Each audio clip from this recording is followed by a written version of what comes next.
Hi guys, and welcome back to the Aspiring Home Cook.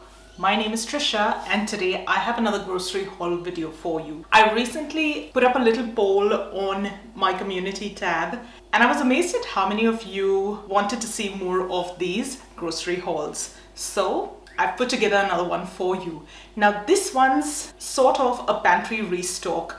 I was running low on a lot of ingredients and I thought I'd put together a little video for you. Now for today's haul, I shopped at two different locations. I shopped at my local Costco, as well as I picked up a few things from an Indian grocery store. This is not my local Indian grocery store, but it's about a half an hour's drive away from where we are. It also happens to be en route to the Costco that we usually shop at. So this is what we picked up at Costco, and while most of the haul is mainly for a pantry restock, I did get a few fresh ingredients and I'll take you through those first so that I can pop them in the fridge. We'd been to Costco a couple of days ago, so some of these bits have already been opened up, but I'm sure you'll get the drift. I picked up a bag of garlic, a large punnet of strawberries, pack of 2 eggplants. While we don't get this very often, we picked up a 2-pack of sliced bread. I'd made a batch of coconut chutney. If you've never tried coconut chutney before, it is a coconut-based sandwich spread that's flavored with coriander, ginger and garlic, and tamarind, and is one of my favorite sandwich spreads. If you haven't seen that recipe yet, I'll leave a link to that video right here so that you can go check it out later. So I whipped up a batch. After literally months, I was really longing to have a good old chutney sandwich, hence the sliced bread. Now if you're wondering what to do with so much of bread, what we do is pop this in the freezer, then I can simply bring out the number of slices that I need, pop them in the toaster, and they're good to go. I really couldn't go past broccoli. Broccoli has become a little dearer in our part of the world at the moment, and I'm guessing it's going out of season soon, so this is probably going to be one of the last bits of broccoli until it comes back around again. Now while this next piece is not really kitchen related, I just thought I'd put it out there. Anyone that uses Dermaveen or QV or Cetaphil or things like that, Costco now has this massive 2-pack, and it's a lot more economical than getting those single little packs that you find at Coles and Woolies. So what else did we get? I got a bag of sugar. This is a fairly large bag and will last us a few months. A big bag of plain flour, that's a 5-kilo bag. We also picked up a box of waffles. This is a 36-pack. I haven't seen them for a while and I thought these would be perfect for summer. We seem to be trying different things this time around. For the first time I picked up the Kirkland brand of organic extra virgin olive oil. Now this is cold extracted.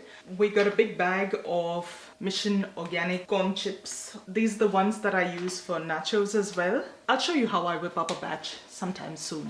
I was running out of cacao powder, so picked up a great big bottle of it. This will last us forever. Now I know some of you might think that I've probably lost it, but we go through a lot of chickpeas, and you know that almost always I use the dried version of beans and lentils, so this will last us a fair bit. This next bit's a little bit of a treat for us. We absolutely love the Anton Berg range of chocolates.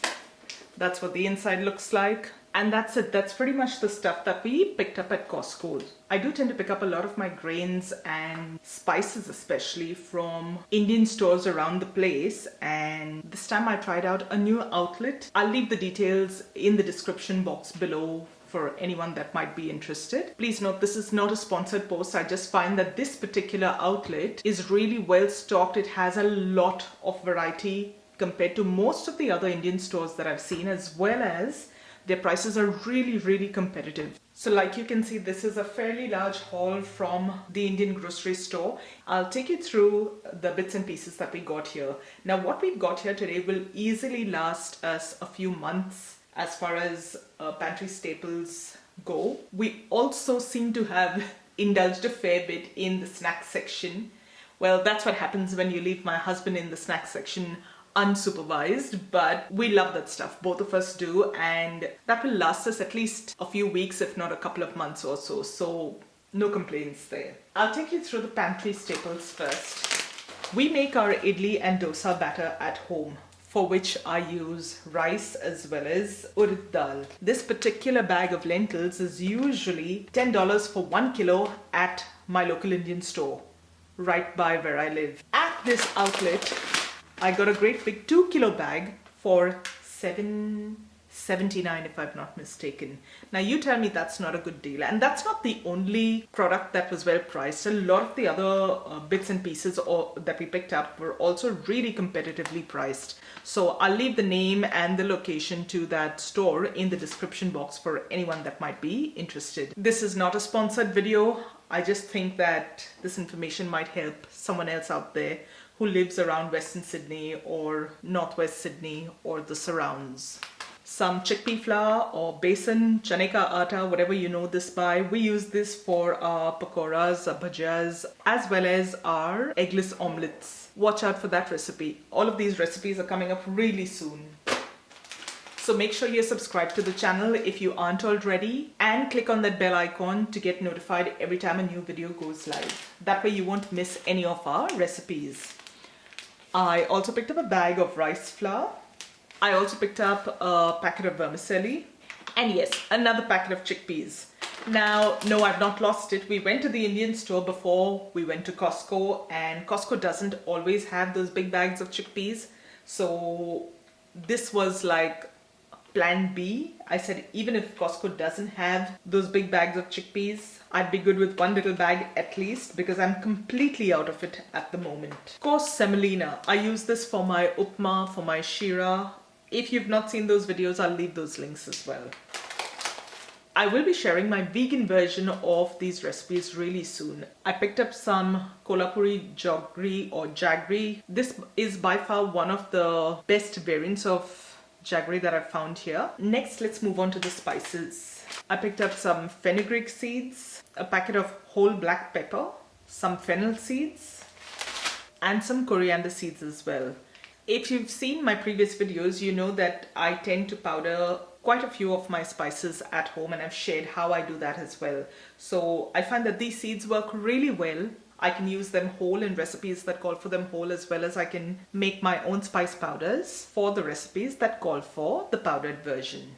We also grabbed some pickle. This is the first time I've picked up this particular brand. I've never seen this before. It's a mango and ginger pickle. I think it'll be good. What I really like is that it's got all natural products, no artificial preservatives or no funny business in this ingredient list. And one of Ashley's favorite, he likes the mother's hot mango pickle, so that's what we've got for him.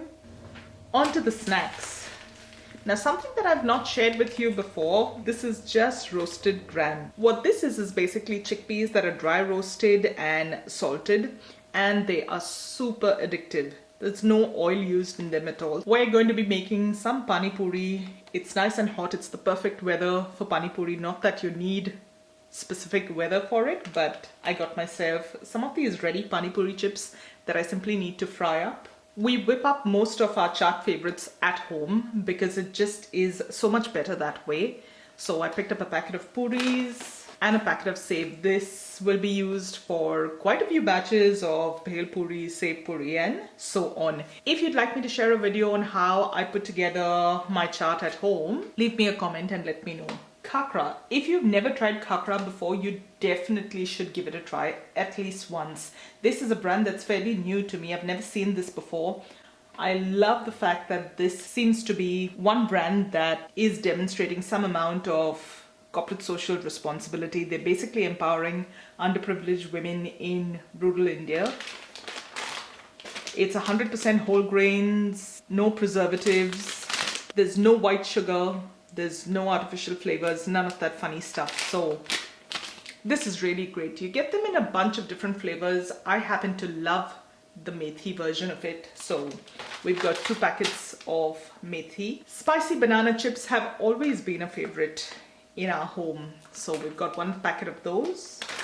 Some aloo bhujia. What this is basically deep fried spicy potato noodles almost. At least that's what they've labeled them as. They're really, really addictive.